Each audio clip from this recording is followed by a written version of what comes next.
Welcome, Australian boxing fans. We hadn't had a chance to talk to you in a while about some Australian boxing. So today, August the 27th, 2022, on my time is 8:15 a.m. Eastern Standard Time. We got a lot to talk about. I got my colleague Big J on here, of course. I guess you can say now co-host. And we got a lot of Australian boxing to talk about. So just to give you a brief rundown, women's boxing, you got something big going on with Shannon O'Connell, Ebony Bridges. Then Montana Love taking on newly signed Matchroom fighter Stevie Spark in Ohio, of all places. What's going on with Liam Parrow and Brock Jarvis, that highly ranked number one, he's not fully number one contender, but number one ranked WBO fighter taking on prospect fringe contender. And then, of course, the Haney Kambosos 2 press conference that took place this past Monday. And Big J got a chance to talk to George Kambosos, but we're going to jump right in. You can listen to this show in podcast form, and right now it'll be in YouTube format as well. So we're going to try to appease both audiences for visual and for the listeners. So you can take your time out, like the video, and subscribe, or on listening platforms, we're available on Apple, Spotify, Stitcher, iHeartRadio. And the link to all of the platforms are easily available down below in the description box or the show notes for you to download or watch at your leisure. So follow me on Twitter at T Street Controversy and Big J at Old Mate Big J. We're going to jump right into things. Now, something happened a couple of weeks ago that doesn't happen in women's boxing, where you had the IBF order a fight between current IBF, what division is this again? She's at 118-pound champion, bantamweight, Ebanie Bridges of Australia, but now representing and residing in Leeds, to face Shannon O'Connell, who Big J got to talk to. You can listen to on the channel and in podcast form. He got a chance to talk to her a few weeks ago. 39 years old, 23, 6-1 with 11 KOs. Ebanie Bridges 8-1 with 3 KOs. The IBF have ordered them to fight, and as it stands, did they give them to, when is it, Monday? This Monday coming up, the 29th, Big J, for them to get a deal done? Yeah, well, it's Tuesday in Australia. They've got till Tuesday to get a deal done, or it will go to purse bid. And in order to get out of the purse bid, well, let me explain for the people who don't know what a purse bid is. That means the sanctioning body, in this case the IBF, in which Ebanie Bridges is champion, you have to fight a mandatory challenger. So if you can't get a deal done, with the current mandatory challenger, then they do what's called a purse bid, where basically the promoter, unless Ebanie drops the belt, the promoter loses full rights to promote for that sanctioned title fight. So basically this means if Ebanie Bridges decides to hold on to that IBF title and they don't have a deal done, a contract in place, or they have not reached out to the IBF to say, hey, we're talking, here's some proof that we're talking, giving us extension, we're trying to hold, we're trying to get this done. So if they don't, then that means any promoter from, right now, Ebanie Bridges is a matchroom fighter. Shannon O'Connell is a no limit fighter, but if they don't get a deal done, then any promoter, whether it's Top Rank, PBC, not saying they would, Golden Boy, any promotional company that has the minimum purse bid payment, or I forgot what it's called, deposit, will be able to bid on the fight. So one or two things have to happen. Well, actually three.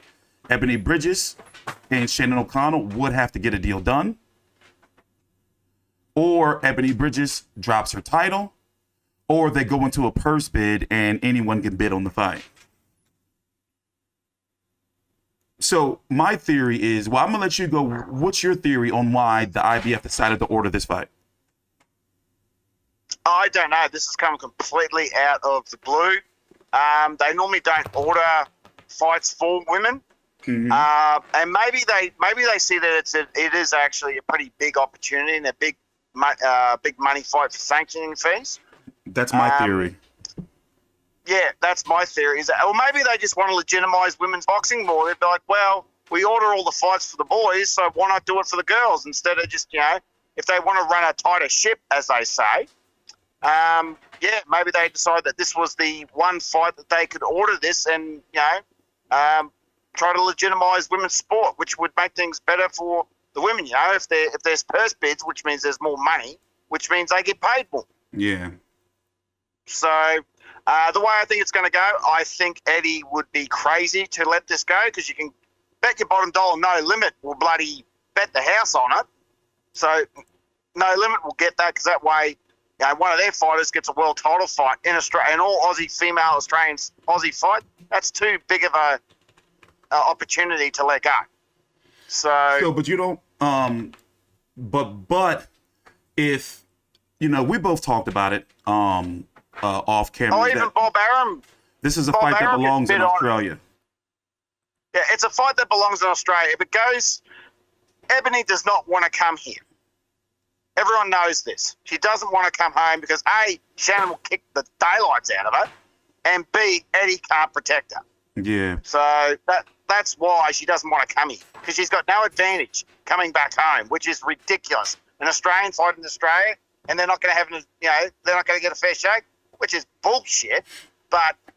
And don't forget, Ebanie has pissed everyone off, and even you could see it, and you're an American. Yeah. So I've been noticing. Like, I read more comments and I see more content of, it looks like she's kind of, from an American standpoint, it looks like she kind of abandoned Australia.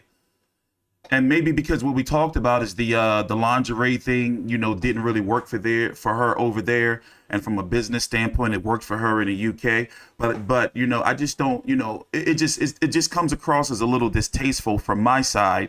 Is like, damn, you just pretty much like gave up on your country. You're even wearing their flag, Well, she's defacing our flag. She put the bloody lead symbol on the Australian flag against the French girl. What was her name? Gangloff. Yeah, Miley's Gangloff. Yeah, Miley's Gangloff. She had the lead symbol on the Australian flag. You don't go doing that sort of stuff. Yeah. But, yeah, the lingerie thing didn't work, like I said. You can go to any beach in the country 8 months out of the year and see 100 girls walking around in G-strings on a beach. Mm-hmm. To Australia, it's like, yeah, okay, whatever, love. That doesn't appeal to us. You can go to a beach and see girls in G-strings. So, big deal. But over in the UK, where they get, 3 months of sunlight, you can see how it's appealing. So, but, yeah, I mean, it's... Anyway, but... Yeah, I mean, that is a massive fight that needs to happen in Australia. There would be no justice taking it to the UK. I mean, obviously Eddie would want it there because he would make more money, or it would be a bigger draw. Mm-hmm. But that's a fight that needs to happen in Australia. Simple as that. And but do you think it's going to happen? Now, one thing I must mention for the fighters is that this could possibly guarantee. There's a high chance it could guarantee them more money than if it were a contract, because this fight does have some appeal. If Top Rank and Bob Arum were to pick it up, to put it on Haney Cambosos too.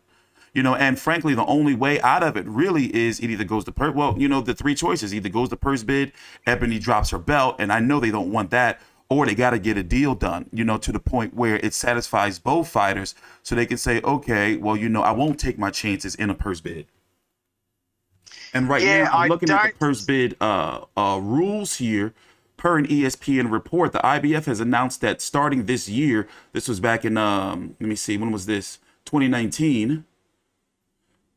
They have tailored their purse bid rules so that whenever one fight goes to bid, the reigning title holder will be entitled to 65% of the winning bid, with the challenger, which would be Shannon O'Connell, getting 35%.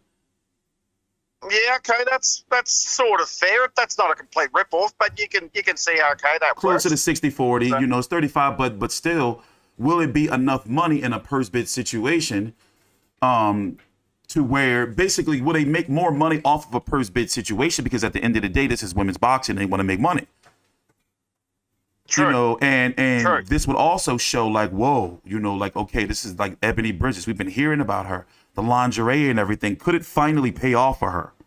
Like big time. Well, well, not just pay off for her, but pay off for Shannon, because if anyone deserves a big money fight, Shannon's at the top. Shannon, Susie, all those girls are at the top of the list. True. So, but I'm trying to figure out, like, in your opinion, if if you were their manager or on their team or whatever, in a position of where you can give them advice. If it's me, I'm saying, you know what? you know what? Bet on yourself. Try the purse bid situation. Nah, screw that. I'd be telling her, bite the bullet. We've got the money. Go to Australia, train hard, and prove that you're the better woman. Simple. That's what I'd be telling her. Okay. If I was a manager, I'd be like, don't do this purse bid bullshit because God knows who could end up with it. Yeah. But, fucking Triller or some bullshit, and then you off the. Don't worry about Triller. They're dead in the water. Yeah, but I'm saying you don't want to be in a situation like that where it falls into the wrong promoter's hands and they can't put up the money, and then you're losing time in camp and training and all that shit. Exactly. But clearly you would think they would have to know. Go ahead. The two biggest ones who would be bidding on it, No Limit would go after it hard. Bob might pick it up and throw it on Kambosos Haney too. I couldn't see why not. But we'll get to another fight that could. Sorry. But you would think that Eddie Hearn and the Zone would want, to put Ebanie Bridges in Australia. But what if it's her management? They were like, no, we don't want to do that. We already established ourselves over here. Because he's trying to get the Zone, the streaming platform, off the ground over there. Yeah, well, he's better off coming here because that's a much more marketable fight than Paro Jarvis. Mm-hmm. Or at least throw it on the undercard. And we'll get to that. But, yeah, I would be strongly advising, hey, you need to get this done in Australia. You're Australian. Yeah. You're going to fight another Australian. Why the bloody hell would you want to do it in England? Do it in Australia. Yeah. Because that would legitimize everything. And if Ebanie wins, then she proves she's a better fighter, which I don't think she would. Shannon would belt her. But, yeah, at the end of the day, they have to prove that in the ring. But I would be strongly advising, look, you're the champion. You have to act like one, right? Go home, fight her, beat her, if she does, and then have the next big unification bout. That's the whole point of being a champion. But do There's you no think point in having a belt and you got to dodge everybody. Okay, so before we move on, do you think the fight's going to happen? Oh, yeah, it'll happen. I don't think Eddie would want a title belt of that significance going away because you got to give Eddie credit. He has built up women's boxing to heights we've never seen before. Yes, he has. Yeah, so you really think that he's going to let one of his probably the most marketable female fighter he's got, lose her belt? Without her belt, Ebanie's, not much. But so now we have to talk about, you've spoken to Shannon, and, she did, voice her opinions that a lot of people feel about how she's marketed boxing. But let's talk about the fight. Ebanie Bridges hits hard. And I've seen enough of Shannon, thanks to you, where I feel the same way. She can box, even though Ebanie has gotten better in the ring, like she does hit like a truck for a female boxer, but still, and she's got the heart, but skill wise, I don't see how she's able to do it.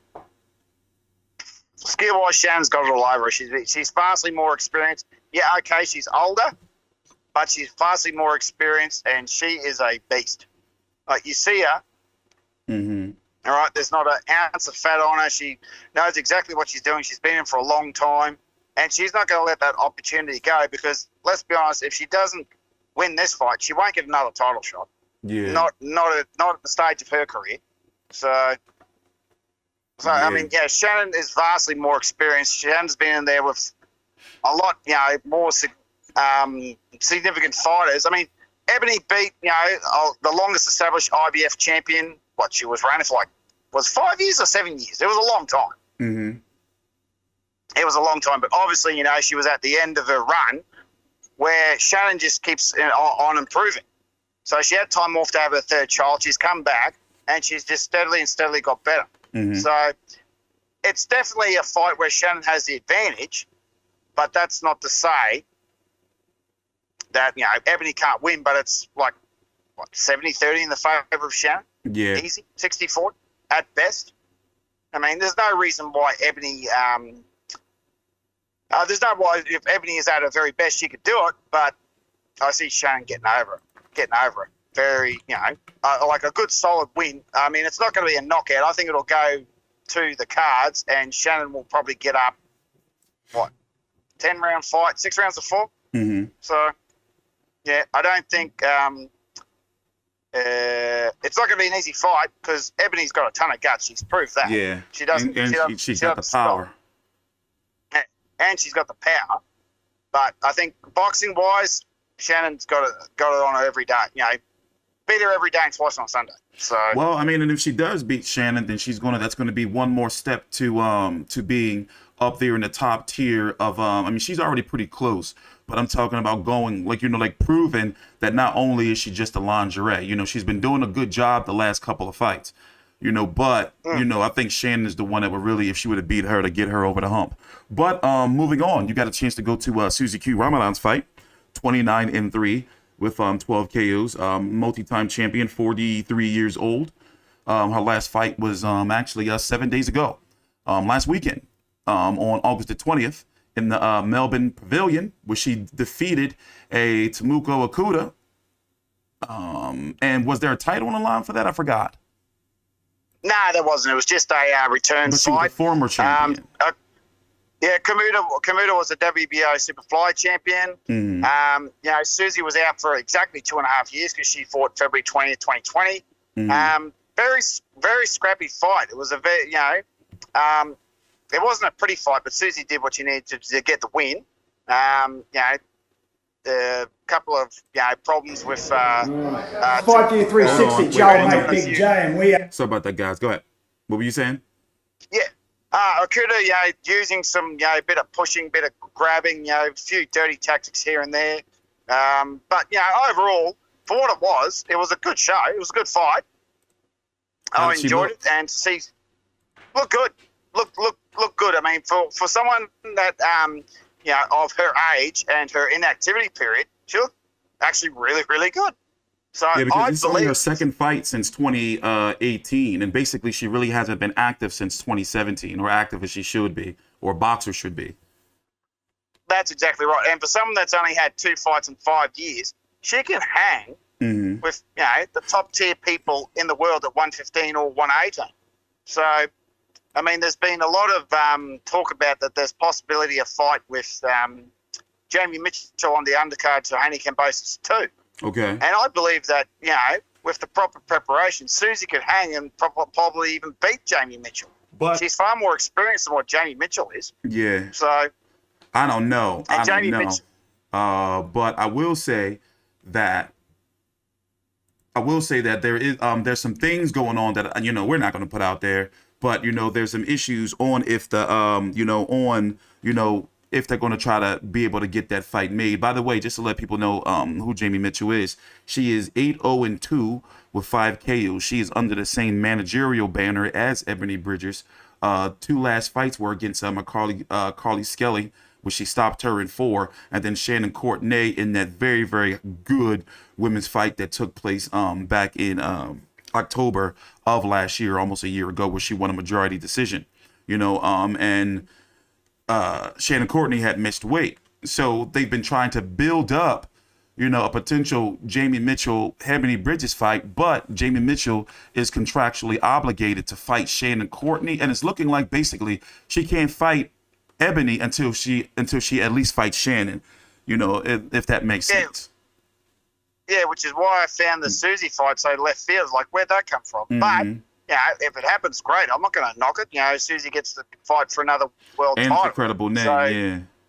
Yeah, absolutely. But will Suzy, if the opportunity presents itself for the UK, will Suzy go over to the UK? And I think she should. The US. Because in the her States. promoter, in the States, because Brian and Matruda said in the post-fight interview that they were looking for Suzy to fight in the States for a WBA title, and I put 2 and 2 together because I hadn't heard about it. I'm like, what? Where'd that come from? Yeah. And the only WBA champion from the States is Jamie Mitchell around that weight. So I'm like, oh, okay, that's a little out there, but great. Fantastic. Great. So it's most likely that Suzy will have to go to the States for that fight. Okay. So I'd love to see it on Kambosos Haney too, but, if it gets done, great. If not, she'll have to go to the States for it. Okay. Let's listen to the interview you had with her after the fight. Take your time out, like the video, subscribe, or if you're listening on podcast format, please download, leave a review, like. We're available on Spotify, the Apple Store, Amazon Music, iHeartRadio, and in the show notes and in the description box on YouTube. you'll be able to see all of the platforms. Let's go listen to the interview. FightView360, Joel, mate, Big J, and we are here with the greatest of all time, Suzy Q Ramadan. Just had a win after 2.5 years, champ. You must be feeling pretty ecstatic. Yeah, I feel really good. Like I can jump back in there and do some more rounds. Obviously, it took me a couple of rounds to, get started, get warm and stuff like that. Because obviously, I've been out of the ring for quite some time. But it's good to be back. Yeah, it was. Yeah, and a good opponent too. Like for my fight back, 2.5 years out of the ring. If it was any other fighter, they would have got someone new. They would have beaten me like over a round or something, But I wanted someone durable, someone good to give me the 8 solid rounds. And she was tough, awkward, tall, and long arms, and gave me a good 8 rounds. So it was really good. And you got the win. 2 cards, 79-73. 1 card, 77-75. Happy with that? It pretty much was a washout. So either way, I won the fight. So yeah, it doesn't doesn't really matter. It doesn't yeah. matter. So what's next? I don't know. I'm just overwhelmed with tonight, with everything that's that's the fight and stuff, and I've done really well tonight, and I don't know. There's some talk going on that they're speaking to some people for a world title fight. So let's hope that happens because I was rated in the top 10 for quite some time, and because I was out of the ring for 2.5 years, they took me out of the ratings, being inactive, which is normal, but so now this fight should get me back in there and back on top. So give me a chance to go for the title fight, hopefully. Yeah. So obviously after so long, and now you got back into the ratings, it's going to be another big fight for Suzy Q, and we're just so happy that you got the win. You're back after so long, and once again you sit firmly on your throne as Queen of the Australian boxing. Thank you very much. I appreciate it. I don't see myself like that. I just see myself as, a girl who went through so many challenges in life, overcome them, and doing something that I love and work hard, and then your dreams can come true. So that's how I see it.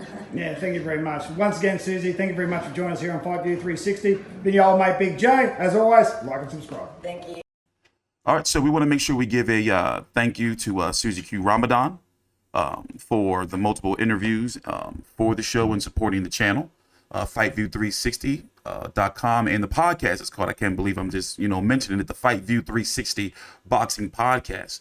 So luckily I've learned enough about the tags and the putting the podcast together to where all you have to do is type in FightView360 boxing, or what I've noticed is if it's certain topics that you're looking for that you want to see if we covered, for example, Usyk Joshua 2 or Paul Gallen's fight, then you can just type in Paul Gallen boxing, and we're coming up in the search engines for your listening platform. But Big J, closing thoughts on Suzy Q Ramadan? Oh, well, big thank you to Suzy Q. We've been following her. As I said, she gave me my start with this whole thing. She was the first person I interviewed. She gave me the contacts, and it just rolled from there. So it was an absolute privilege to watch her in the ring. It might be the only time I get to do it, because if she doesn't fight in Australia again, or she goes overseas or whatever, so it was an absolute privilege to be there to watch it. It was a great show, and hopefully Shannon beats Ebanie, and Suzy defeats Jamie. If that happens, completely hypothetical at this point, we'll have Shannon versus Suzy for a unification bout, all Aussie unification bout, which has never happened, and for it to be 2 females would just be absolutely phenomenal, and you can bet your bottom dollar No Limit would go ape shit for that. That would be a promoter's dream. 2 Australians, first 2 Australians unification bout in Australia. What more could you want?